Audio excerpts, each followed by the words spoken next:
Ratusan kader Partai Golkar di Jawa Tengah menghadiri pengarahan Ketua Umum DPP Partai Golkar, Airlangga Hartarto di Semarang, Jawa Tengah. Airlangga meminta seluruh fungsionaris partai untuk siap tempur menghadapi pemilu 2024. Salah satu yang menjadi targetnya adalah memenangkan pemilihan kepala daerah di kabupaten kota se-Jawa Tengah. Menteri Koordinator Bidang Perekonomian Indonesia ini menargetkan Golkar menang dan akan membangkitkan kejayaan Jawa Tengah sebagai basis Partai Golkar seperti dulu. Kita semua harus turun ke lapangan, harus bekerja, karena Golkar ingin menang. Pemilu ke depan adalah pemilu yang mempunyai momentum emas bagi Partai Golkar. Saat memberikan pengarahan, Airlangga mengingatkan keseriusan Partai Golkar dalam kontestasi politik di tahun 2024 mendatang.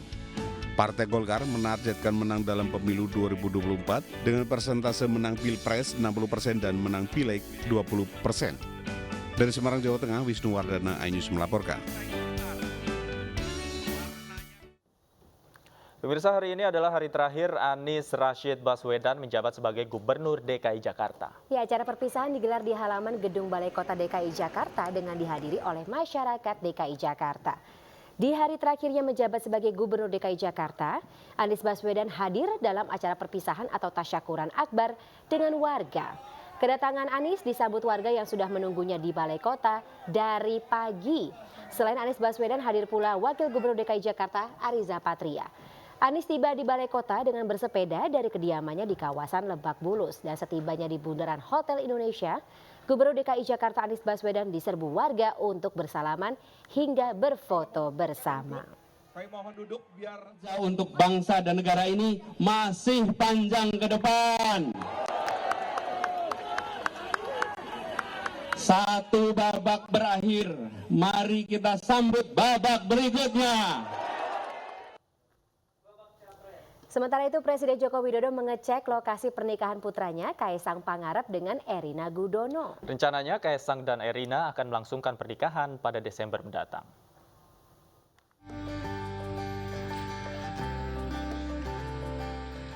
Presiden Joko Widodo mendatangi Hotel Royal Ambarukmo Yogyakarta Minggu siang tadi. Kedatangan Jokowi untuk melihat dan mengecek lokasi yang akan digunakan untuk pernikahan putranya Kaisang Pangarep. Jokowi mengecek mulai dari pendopo hingga masuk ke Hotel Royal Ambarukmo. Jokowi datang bersama sejumlah menteri seperti Menko Marves Luhut Binsar Panjaitan, Menteri BUMN Erick Thohir, Menhub Budi Karya Sumadi, Mensesnek Pratikno, dan Menteri Investasi Bahlil Lahadalia. Calon menantu Jokowi, Erina Sofia Gudono, juga datang ke lokasi. Rencananya Erina Sofia Gudono akan dinikahi putra Presiden Jokowi Kaisang Pangarep pada Desember 2022 mendatang. Ini masih sulit lah, belum boleh deh, ya maaf aja ya. Nanti kalau sudah waktunya kita akan kasih tahu. Ini tadi ngapain aja Pak? Cek venue atau cek venue? Hanya cek venue aja sebentar, sebagai salah satu alternatif ya. Setelah sekitar setengah jam, Jokowi kemudian meninggalkan lokasi tanpa memberikan pernyataan kepada media. Sebelum meninggalkan lokasi, Jokowi sempat membagikan sejumlah kaos kepada warga. Dari Yogyakarta, Gunanto Farhan, iNews melaporkan. Dan pemirsa, usai sudah kebersamaan kita dalam iNews sore hari ini, tetap jaga protokol kesehatan karena pandemi belum usai. Saya Davi Pratama. Dan saya Fani Mania, terima kasih. Sampai jumpa.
Penyerangan sekelompok orang tak dikenal di rumah mantan anggota DPRD asal Sulawesi Selatan, Lita Bren, di Jalan Gunung Merapi, Kota Makassar, Sulawesi Selatan, terekam video amatir.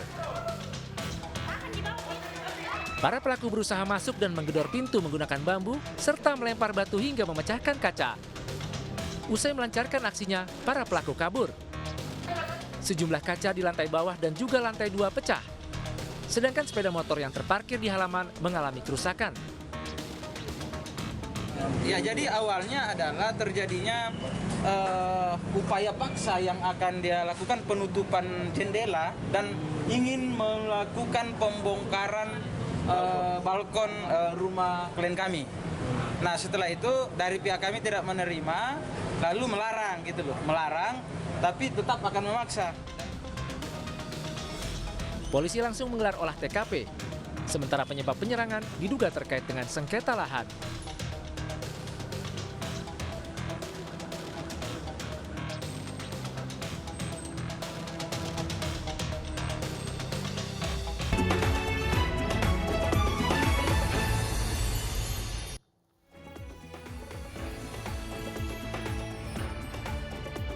Halo, selamat sore pemirsa, kita berjumpa di iNewsroom Weekend, ruang memperdalam informasi yang aktual dan komprehensif. Pemirsa, kebakaran besar menghanguskan pasar di Kabupaten Asmat, Papua. Dan bersama saya Anissa Dasuki, inilah iNewsroom Weekend selengkapnya.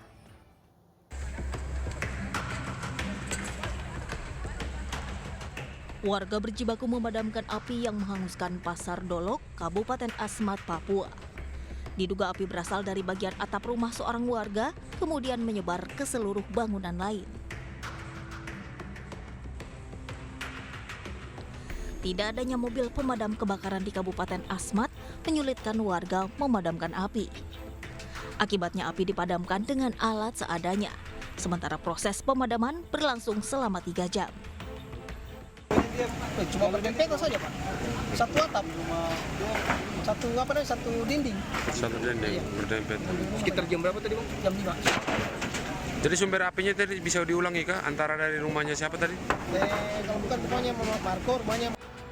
Tidak ada korban jiwa akibat kebakaran ini, namun kerugian ditaksir mencapai miliaran rupiah. Dari Kabupaten Asmat, Papua Selatan, Muhammad Syahrir Muslimin, iNews melaporkan.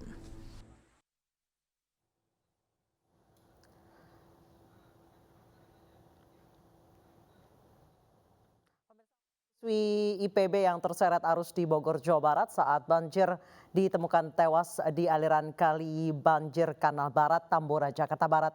Jenazah dibawa ke Rumah Sakit Cipto Mangunkusumo, Jakarta untuk diotopsi.